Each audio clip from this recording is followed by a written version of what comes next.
स्वामी विवेकानंद जी के साथ उनका एक अनूठा संबंध बन गया था। यद्यपि कुछ समय के लिए 2-3 दिन के लिए ही जूनागढ़ में आए थे, पर उसी से उनका स्वामी ये जूनागढ़ के दीवान जी हरिदास देसाई जी ने पूरा मानो समझ लिया, स्वामी विवेकानंद की महानता को भांप लिया। उस समय तो अननोन मॉन्क थे, अपरिचित थे, कोई उनको जानता नहीं था। 27 साल के एक युवक, फिर भी वे उनकी प्रतिभा को पहचान लेते हैं, उनकी आध्यात्मिक गरिमा को पहचान लेते हैं, और फिर जब तक वो जीवित थे तब तक स्वामी विवेकानंद के ऐसा संबंध रखते हैं। और स्वामी विवेकानंद भी उनको 13 बहुत ही इंस्पायरिंग, अत्यंत प्रेरणादायी पत्र लिखते हैं। उसमें से कुछ पत्र तो बहुत ही प्रेरणादायी है, जो आज भी हमारे लिए उपयोगी हैं, महत्वपूर्ण हैं। तो उनके बारे में आज बात करेंगे। सबसे पहला पत्र लिखते हैं स्वामी विवेकानंद जी, ये हरिदास वीर देसाई को 26 अप्रैल 1892 को बड़ौदा से लिखते हैं। तो स्वामी जी, जैसे हमने बताया था, अहमदाबाद से वढवाण होते हुए, लिमड़ी होते हुए, भावनगर होते हुए जूनागढ़ गए थे। जूनागढ़ से बाद में वे सोमनाथ का दर्शन किया, प्रभास पाटन का दर्शन किया, पोरबंदर का दर्शन किया, फिर बाद में द्वारका, बेट द्वारका, मांडवी, भूज, नारायण सरोवर, आशापुरा मात की, ऐसे कच्छ के सब तीर्थ स्थान। उसके बाद में वापस लौटते हुए फिर से सौराष्ट्र के कुछ स्थानों में जाते हुए पालीताना, फिर से पालीताना, और फिर नडियाद में, जो कि हरिदास देसाई का उनका खुद का स्थान था, जहाँ पर कि वो उनका जन्म हुआ था, वहीं पर वो रहते थे। वो नडियाद उनका पैतृक, उनका स्थान, मुख्य स्थान। जूनागढ़ में तो केवल दीवान जी के हिसाब से 10 साल तक थे। तो ये नडियाद से फिर बड़ौदा आते हैं, बड़ौदा से फिर वे बम्बई जाते हैं। बड़ौदा ये उनका लास्ट डेस्टिनेशन गुजरात के टूर का। तो ये बड़ौदा 26 अप्रैल 1892 से लिखते हैं, प्रिय दीवान जी साहब, यहाँ भी आपका पत्र पाकर बड़ा प्रसन्न हुआ। मतलब हरिदास देसाई कितने उनसे उनके स्नेह में बंध गए थे कि वहाँ पर बड़ौदा में भी उन्होंने उनको पत्र लिखा। नडियाद स्टेशन से आपके घर पहुँचने में मुझे कुछ भी कठिनाई नहीं हुई, और आपके भाई वैसे ही हैं जैसे उन्हें होना चाहिए, बिल्कुल आपके भाई। कहने का मतलब हरिदास देसाई जैसे बहुत काइंड हार्टेड हैं, बहुत ही दयालु हैं, उसी प्रकार के आपके भाई भी दयालु हैं, जिन्होंने उनको नडियाद स्टेशन पर रिसीव किया। ईश्वर आपके परिवार पर सर्वोत्कृष्ट आशीर्वादों की वर्षा करे। मेरी सारी यात्राओं में ऐसा शानदार कोई दूसरा परिवार नहीं मिला। देखिए कितना बड़ा सर्टिफिकेट है। कहते हैं स्वामी जी इतनी सारी उन्होंने यात्रा की, कितने परिवारों से मिले, पर हरिदास विहार देसाई जैसा परिवार, ऐसा शानदार परिवार, दूसरा परिवार नहीं मिला। अद्भुत, कितनी बड़ी बात। आपके मित्र मणिभाई ने मेरे लिए सभी सुविधाएं प्रदान की हैं। मणिभाई मतलब मणिभाई जशभाई मेहता, ये उस समय बड़ौदा के दीवान थे, और ये दिलाराम बंगलों में रहते थे, और दिलाराम बंगलों में ही अपने साथ उन्होंने स्वामी जी को रखा था। ऊपर नीचे वो खुद रहते थे फैमिली के साथ, इसलिए उन्होंने ऊपर में वहाँ बड़ो स्वामी जी को रखा था। और जिस जगह पर स्वामी जी को रखा था उसी कमरे को हम लोगों ने मेडिटेशन रूम बनाया है। वो मेमोरियल बन गया है, उसकी बातें बाद में विस्तार से करेंगे, किस प्रकार से ये मेमोरियल बन गया वो दिलाराम बंगलो। ये लंबी कहानी अपने आप में, उसको यथा समय हम लोग उसके बारे में बातें करेंगे। तो ये मणिभाई जशभाई ये दीवान जी थे। ये 4 लंगोटे यार थे, चारों सहपाठी थे बचपन के, 4 थे ये, उसमें से 2 ये हैं मणिभाई जशभाई और हरिदास विहार देसाई। तो इनके बचपन के मित्र थे। तो मेरे लिए आपके मित्र मणिभाई ने मेरे लिए सभी सुविधाएं प्रदान की हैं। जहाँ तक उनके सत्संग का प्रश्न है, केवल मैं उनसे 2 बार मिला, एक बार 1 मिनट के लिए और दूसरी बार ज़्यादा से ज़्यादा 10 मिनट के लिए, जब उन्होंने यहाँ की शिक्षा पद्धति पर बातचीत की। बहुत उस समय व्यस्त थे दीवान जी, और उस समय बड़ौदा के महाराजा कहीं बाहर गए हुए थे, जिसके कारण स्वामी जी की मुलाकात वहाँ बड़ौदा में ऐसा कहते हैं कि नहीं हुई थी, बाद में हुई थी अवश्य, क्योंकि उन्होंने बाद में बड़ौदा महाराज के बारे में बहुत ही उच्च धारणा प्रकट की थी त्रिवेंद्रम में प्रिंस मार्तंड वर्मा को। तो इसलिए किसी भी कारण से हो, ये दीवान जी उस समय बहुत ही व्यस्त थे। पुस्तकालय जब उन्होंने यहाँ श्री पुस्तकालय और रवि वर्मा के चित्र तो खैर मैंने देख ही लिए, यहाँ केवल यही दर्शनीय वस्तु हैं। अतः आज शाम को मैं बम्बई जा रहा हूँ। यहाँ दीवान जी को आपको मेरा धन्यवाद, अधिक बम्बई से लिखूँगा। सस्ने आपका धन्यवाद, सस्ने आपका विवेकानंद। तो कहते हैं पुस्तकालय उन्होंने देखी, बहुत बड़ा पुस्तकालय, अभी भी वो पुस्तकालय है, सेंट्रल लाइब्रेरी। और सेंट्रल लाइब्रेरी तो बाद में हुई, पर वो पैलेस की जो लाइब्रेरी अभी भी है। और रवि वर्मा के पिक्चर अभी भी हैं, ओरिजिनल रवि वर्मा के पेंटिंग्स, ये अभी पैलेस में, उस समय पैलेस में थे, अभी पैलेस के दूसरे हिस्से में फतेह सिंह जी म्यूज़ियम जो करके बनाया है, वहाँ पर वे पेंटिंग अभी भी है। पुनश्च वो रवि वर्मा के बारे में भी विस्तार से हम लोग बाद में बातें करेंगे, किस प्रकार से रवि वर्मा और बड़ौदा महाराजा का क्या संबंध था, किस बड़ौदा में कैसे रवि वर्मा आए, सबकी बातें बाद में बातें करेंगे। पुनश्च नडियाद में मैं मणिभाई नाभुभाई से मिला। वे एक बहुत ही विद्वान पवित्र सज्जन है और मैंने उनके सत्संग से बहुत आनंद प्राप्त किया। ये मणिभाई नभुभाई द्विवेदी ये गुजराती साहित्य के बहुत बड़े सुप्रसिद्ध साहित्यकार लेखक हैं। उनसे स्वामी जी नडियाद में मिले, यही बात कह रहे हैं। नडियाद में मैं मणिभाई नभुभाई से मिला। वे एक बहुत ही विद्वान एवं पवित्र सज्जन हैं और मैंने उनके सत्संग से बहुत आनंद प्राप्त किया। उसके बाद में बम्बई से लेटर लिखते हैं, जिसमें डेट अभी नहीं मिल रही है, डेट नहीं है, बिना डेट का बम्बई से एक लेटर लिखते हैं। प्रिय दीवान जी साहब, पत्रवाहक बाबू अक्षय कुमार घोष मेरे एक मित्र हैं। वे कलकत्ता के एक कुलीन परिवार के हैं। मुझे वे खंडवा में मिले और हमारा परिचय हो गया। यद्यपि कलकत्ता में मैं इनके परिवार को बहुत पहले से जानता हूँ। एक दूसरे ही प्रकार से आप ये समझ सकते हैं कि हरिदास देसाई से उनका कितना घनिष्ठ संबंध होगा कि वे एक युवक के लिए उनको रिकमेंड कर रहे हैं, उनको नौकरी की सिफारिश कर रहे हैं कि उनको नौकरी दिलाने के लिए। वे एक बहुत ईमानदार एवं बुद्धिमान युवक हैं, कलकत्ता विश्वविद्यालय के पूर्व स्नातक हैं।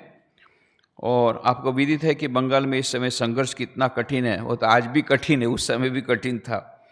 और ये गरीब तरुण किसी नौकरी के तलाश में निकला है। आपकी प्रकृति की स्वाभाविक उदारता को जानते हुए मैं समझता हूँ कि इस युवक के निमित्त कुछ करने के लिए आपसे सादर निवेदन कर मैं आपको उद्विग्न नहीं कर रहा हूँ। मुझे अधिक लिखने की आवश्यकता नहीं। आप इस लड़के को परिश्रमी ईमानदार पाएंगे।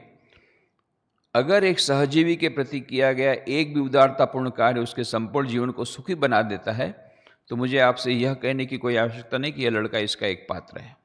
कितनी बड़ी बात बता दी स्वामी जी ने। ऐसा व्यक्ति जो सहायता पाने का पूर्ण अधिकारी है, वह भद्र एवं सहृदय है, जैसे कि आप हैं। आशा है मेरे इस निवेदन से आप उद्विग्न एवं परेशान नहीं होंगे। एक बड़ी विचित्र परिस्थिति में किया गया यह निवेदन अपने ढंग का पहला और अंतिम है। आपकी उदार प्रवृत्ति में विश्वास एवं आशा के साथ भवदी विवेकानंद। तो इतनी इस प्रकार से स्ट्रॉन्ग रिकमेंडेशन के साथ उन्होंने लिखा है। उसके बाद में हमें पता नहीं क्या हुआ, क्योंकि इसके तुरंत बाद ये हरिदास देसाई वहाँ पर दीवान नहीं रहे थे जूनागढ़ के। उन्होंने ये ऐसी राजनीतिक परिस्थिति के कारण उन्होंने वहाँ से रेजिग्नेशन दिया था और फिर 1 साल के बाद फिर पुनः ज्वाइन किया था। तो उस समय वे पावर में नहीं रहे थे इसके बाद में, इसलिए पता नहीं कि कहाँ तक वो ये कुछ हुआ था इसमें। फिर पत्र लिखते हैं स्वामी जी, वहाँ से बम्बई से गए महाबलेश्वर, महाबलेश्वर गए पूना से 15 जून 1892 को पत्र लिखते हैं। प्रिय दीवान जी साहब, बहुत दिनों से आपका पत्र नहीं मिला। आशा करता हूँ आपको मैंने किसी प्रकार अप्रसन्न नहीं कर दिया है। महाबलेश्वर के ठाकुर साहब के साथ मैं यहाँ आया और उन्हीं के साथ रह रहा हूँ। एक्चुअली यहाँ महाबलेश्वर के ठाकुर नहीं, लिखने में थोड़ी गलती हुई कि लिमड़ी के ठाकुर साहब, जो कि उनको महाबलेश्वर में मिले। लिमड़ी के ठाकुर साहब यशवंत सिंह जी, ये महाबलेश्वर में उनको मिले। यहाँ पर मैं 1 सप्ताह या कुछ अधिक रुकूंगा, तत्पश्चात हैदराबाद होते हुए रामेश्वरम जाऊँगा। तो जैसे हमने कहा, गुजरात में उनका मुख्य ध्येय तो था द्वारका, पर द्वारका के निमित्त और भी बहुत कुछ हो गया। अभी रामेश्वरम जाते समय ये सब हो रहा है। शायद अब तक जूनागढ़ में आपके रास्ते में सारी बाधाएं दूर हो गई होगी, कम से कम मुझे ऐसी आशा है। पर वो बाधाएं बहुत अधिक थी, बहुत अधिक बाधाएं थी, और इसलिए उनको रेजिग्नेशन देना पड़ा था। आपके स्वास्थ्य के विषय में, विशेष रूप से उस मोच के विषय में जानने की बड़ी उत्सुकता है। देखिए स्वामी जी, वो दीवान जी को तो मोच आ गई थी, वो भी खबर रखते हैं, इतना ही नहीं उसके लिए चिंतित हैं। इतना उनके साथ उनके हृदय का ये तादाद में हुआ है। मैंने आपके मित्र भावनगर के राजकुमार के शिक्षक सुरती से मुलाकात की। वे बहुत ही सज्जन हैं, उनसे परिचित होना एक सौभाग्य की बात है। वे बहुत ही अच्छे एवं उत्तम प्रकृति के पुरुष हैं। तो सुरती जो थे ये भी गुजराती थे, और एक्चुअली सुरती पारसी में ही रहता है, तो पर है तो गुजराती बोलते हैं लोग। तो भावनगर के राजकुमार के शिक्षक, इनसे सुरती से मुलाकात की। मैं बहुत ही सज्जन, वो शायद उस समय पूना में रहते थे सुरती, तो उनसे वो मिले, उनसे परिचित होना एक सौभाग्य की बात है। वे बहुत ही अच्छे उत्तम प्रकृति के पुरुष हैं। आपके सहृदय भाइयों और वहाँ के हमारे मित्रों के लिए मेरा हार्दिक अभिवादन। अपने घर के पत्र में नबू भाई को कृपया मेरी हार्दिक शुभकामनाएं प्रेषित कीजिएगा।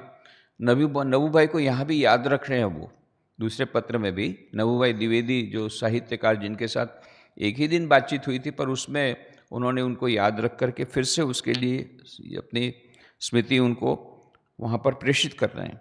आशा है शीघ्र पत्रों के द्वारा आप मुझे कृतार्थ करेंगे। हार्दिक श्रद्धा, कृतज्ञता एवं आप तथा आपके आत्मियों के शुभ के लिए प्रार्थनाओं सहित भवदीय विवेकानंद। इसके बाद में बम्बई से लिखते हैं 22 अगस्त 1892। पूना से फिर बाद में स्वामी जी बम्बई आते हैं, तो मुंबई से 22 अगस्त 1892 को पत्र लिखते हैं स्वामी जी। प्रिय दीवान जी साहब, आपका पत्र पाकर मैं बहुत ही कृतार्थ हूँ। इस कारण विशेषकर इस पत्र में सिद्ध होता है कि आप मेरे प्रति पूर्ववत कृपालु हैं। मुझे बहुत खुशी हुई कि आपका जोड़ करीब करीब पूर्णतया ठीक हो गया। देखिए, उनके स्वास्थ्य के बारे में उनको चिंता है।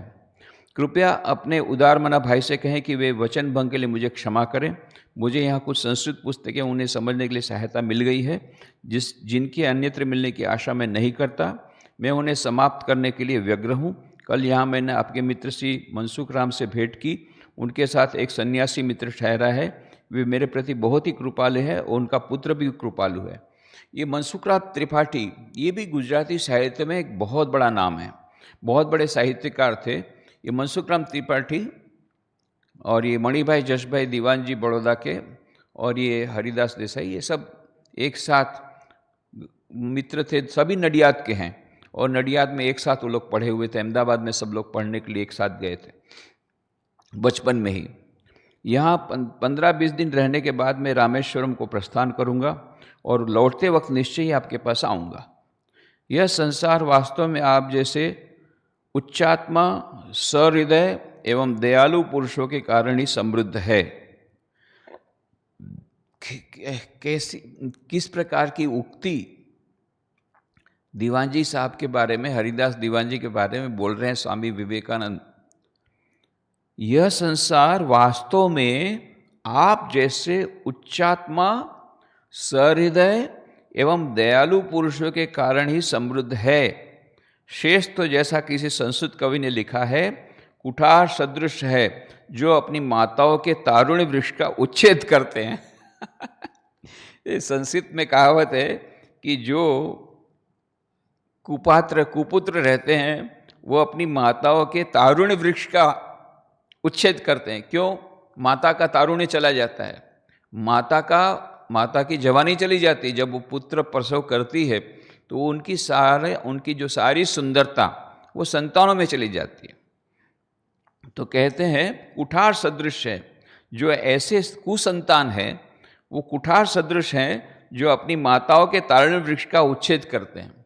पर आप उससे विरुद्ध, आप उसके विरुद्ध हैं, और आपके कारण ही ये सारी पृथ्वी समृद्ध है।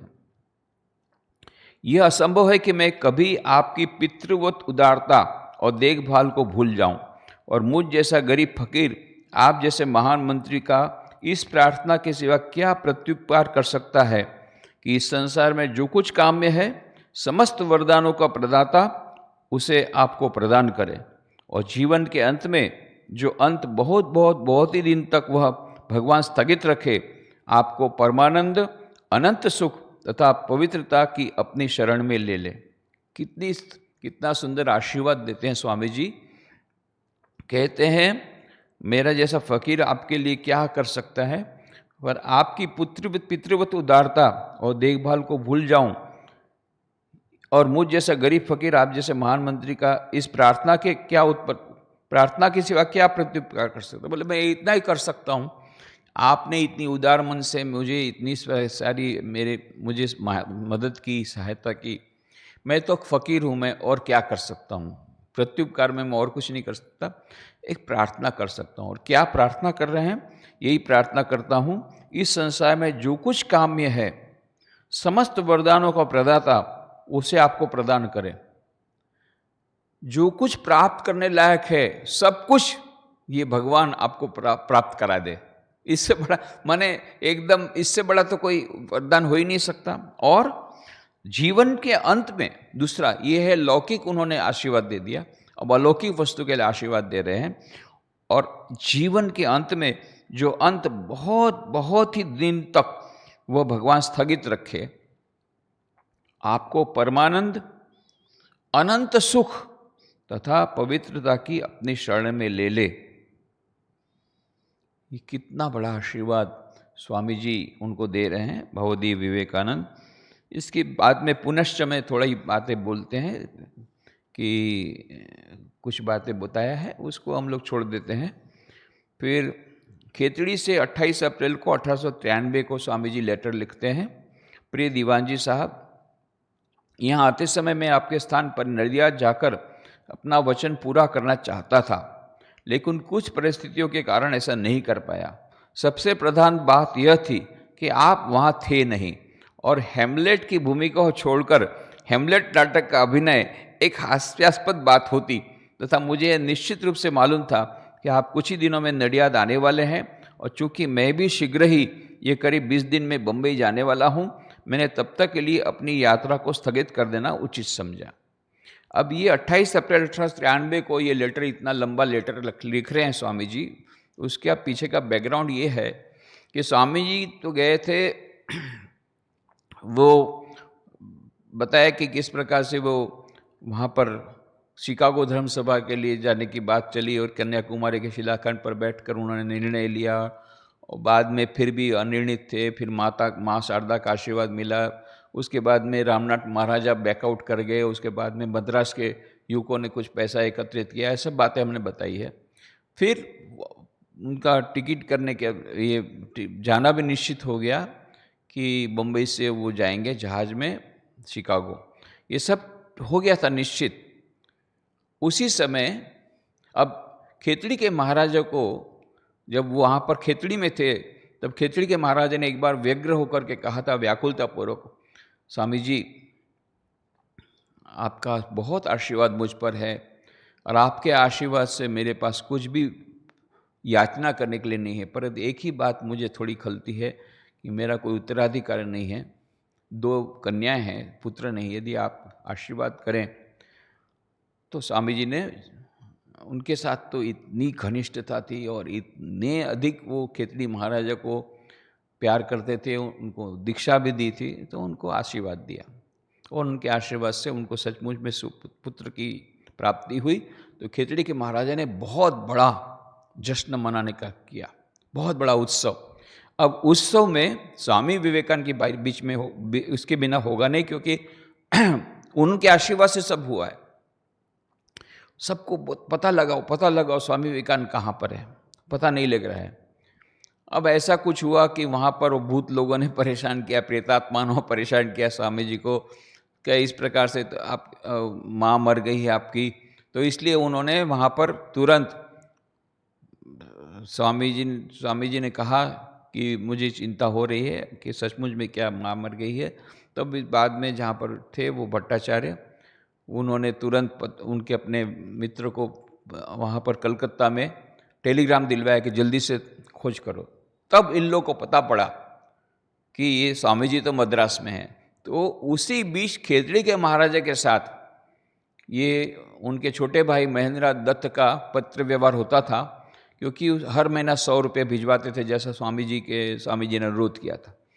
वहाँ से पता पड़ गया कि ये तो मद्रास में है। तो तुरंत उन्होंने कुछ भी पत्राचार में कोई समय व्यतीत व्यस्त न करके तुरंत उन्होंने मुंशी जगमोहन लाल को, दीवान जी को भेज दिया, जाओ आप मद्रास उनको लेकर के आओ।